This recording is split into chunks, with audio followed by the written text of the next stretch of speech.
منعت حركة السير والجولان في مجموعة من شوارع المدينة خلال الأيام التي ستشهد، وفق ما قررت جماعة الرباط، التي تحتضن عددا من مباريات المونديال 2.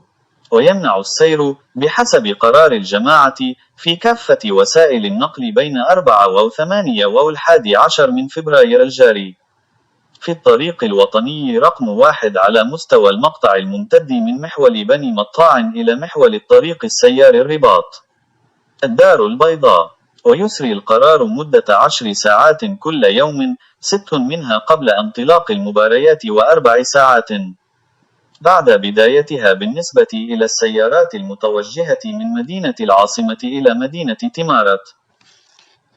السلام عليكم، لا تنسوا الاعجاب بالفيديو والاشتراك في القناة وتفعيل الجرس ليصلك كل جديد تشجيعا لنا لنستمر بنشر المزيد إن شاء الله.